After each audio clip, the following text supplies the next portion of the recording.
மீனா வந்து ரத்னவேலு கடையை எல்லாத்தையும் இடிச்சு உடைச்சிருந்தாங்க. இதனால ரத்னவேலு நேராக கோபத்தோட பார்த்தோம்னா பாண்டியனோட வீட்டு வாசல் வந்து கத்திட்டு இருக்கவும் கோமதியும் அப்போ செந்திலும் வெளியே வராங்க. எதுக்காக இப்போ வீட்டு வாசல்னு கத்திட்டு இருக்கிற அப்படின்னு கோமதி கேட்கும்போது, உன் மருமக என் கடையை ஃபுல்லாக அடிச்சு நொறுக்கிட்டா அப்படிங்கிறாங்க. இது கெட்டதுமே கோமதிக்கு ஒன்றும் புரியாமல் அவங்க செந்தில்கிட்ட கேட்கும்போது, அம்மா இவங்க வந்து அதாவது கவர்மெண்ட் இடத்துல வந்து இவங்க கடையை கட்டியிருக்கிறாங்க, அதனால தான் மீனா வந்து இந்த மாதிரிக்கு ஒரு ஆக்ஷன் எடுத்திருக்கிறா அப்படிங்கவும் அவள் கரெக்டாக தானே செய்திருக்கிறா அப்படின்னு கோமதி கேட்குறாங்க. பாரு தேவலாம் இந்த மாதிரிலாம் பிரச்சனை பண்ணிட்டு இருக்காது அப்படிங்கும்போது அப்போ ரத்னவேலு சொல்கிறாங்க, உன் பொண்ணு என் பையனும் வந்து விரும்புறது தெரிஞ்சு தானே நீங்கள் இந்த மாதிரிலாம் தேவலாமல் என் குடும்பத்தில் பிரச்சனை பண்ணிட்டு இருக்கிறீங்க. உன் பொண்ணை ஒழுங்காக வளர்க்குறதுக்கு உனக்கு துப்பு கிடையாது. நீ என்னன்னா என் குடும்பத்தில் இந்த மாதிரிலாம் பிரச்சனை பண்ணிட்டு இருக்கிறியா, நான் என்ன பண்ணுறேன் பார் அப்படின்னு சொல்லிட்டு ரத்னவேலு கோபத்தோடு அங்கேருந்து கிளம்பி போகிறாங்க. அடுத்து பார்த்தோம்னா செந்தில் வந்து சொல்லிட்டு இருக்கிறாங்க, அம்மா இவர் இப்படி தான் கத்திக்கிட்டே கிடப்பாரு, வாங்கம்மா அப்படின்னு சொல்லிட்டு வீட்டுக்குள்ளே கூட்டிகிட்டு போகிறாங்க. அடுத்து இங்கே பார்த்தோம்னா வந்து சரவணனை தான் காட்டுறாங்க. அப்போ அவங்க ஃப்ரெண்டு சொல்கிறாங்க, டே வா நம்ம இன்னைக்கு வேறு ஹோட்டலில் போய் சாப்பிட போகலாம் அப்படிங்கும்போது, நம்ம எப்பவும் வழக்கம் போல் வேறு ஹோட்டலில் தானே போவோம், இங்கே எதுக்காக வந்திருக்கிறோம் அப்படிங்கும்போது, இல்லை இங்கே டேஸ்ட்டு ரொம்ப சூப்பராக இருக்குன்னு சொன்னாங்க, அதனால தான் அங்கே வந்திருக்கிறோம் அப்படின்னு மயில் வேலை பார்க்குற அந்த ஹோட்டலுக்கு சரவணனோட ஃப்ரெண்டும் அவங்களும் வராங்க.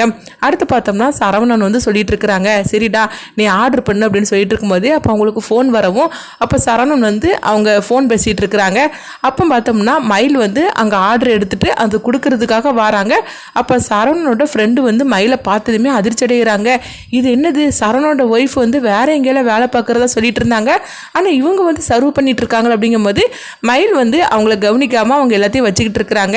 சரிங்க நீங்கள் வந்து சிக்கன் 65 ஆர்டர் பண்ணினீங்களா, அது சூடாக இருக்குது, இப்போ கொஞ்ச நேரத்தில் வந்துடும் அப்படின்னு மயில் சொல்லவும் உடனே வந்து சரவணன் வந்து திரும்பி பார்க்குறாங்க. பார்த்ததுமே அதிர்ச்சி அடைகிறாங்க. மயில் அப்படின்னு சொல்லி கூப்பிடவும் மயில் அப்போ தான் பார்க்குறாங்க. பார்த்ததுமே அவங்களும் அதிர்ச்சி அடைகிறாங்க. ஐயோ அப்படின்னு சொல்லிட்டு அதிர்ச்சி அடையவும் அடுத்து பார்த்தோம்னா சரவணன் வந்து மயிலுக்கு போட்டு வெளுத்து வாங்கிட்டு இருக்கிறாங்க. நீ என்னமோ டீச்சராக வேலை பார்க்குறேன் அப்படின்னு சொல்லிக்கிட்டு இருந்த, அன்னைக்கு என்னென்னா வேற ஒரு ஆஃபீஸில் வேலை பார்க்குறேன்னு சொல்லிட்டு இருந்தேன். ஆமாம் அதெல்லாம் என்ன ஆச்சு அப்படிங்கும்போது, என்னங்க என்ன மனுங்க அங்கெல்லாம் போகணுன்னா சர்டிஃபிகேட் கேட்குறாங்க அப்படிங்கவும், அதுதான் நான் ஏற்பாடு பண்ணணும்ல அது வந்திருக்கும்ல அப்படிங்கும்போது, இல்லைங்க அது வரதுக்கு வந்து டைம் ஆகும்னு சொன்னாங்க, அதனால தான் எனக்கு என்ன பண்ணுறேன்னு தெரியல இங்கே வந்து வேலைக்கு சேர்ந்தேன் அப்படிங்கவும், அப்படின்னா நீ சொல்லியிருக்க வேண்டியது என்ன, எதுக்காக இப்படி போய் சொல்லி இங்கே வந்து வேலை பார்த்துட்டு இருக்கிற, இந்த விஷயம் மட்டும் தெரிஞ்சுன்னா என்ன ஆகும், அதுவும் நம்ம உள்ளூர்லேயே இப்படி வேலை பார்த்துட்டு இருக்கிறியே, அப்போ நம்ம சொந்தக்காரங்க எல்லாருமே இங்கே தானே சாப்பிட வருவாங்க, குடும்ப மானத்தை வாங்குறதுக்காக இதெல்லாம் பண்ணிட்டு இருக்கிறீ அப்படின்னு கேட்கும்போது, என்னங்க தயவு செய்து நான் சொல்கிறது கேளுங்க, வீட்டில் உள்ள யார்கிட்டையும் இதை சொல்லிடாதீங்க அப்படிங்கிறாங்க. ஆனால் வந்து சரவணன் என்ன முடிவு எடுக்க போகிறாங்கன்னு பார்க்கலாம்.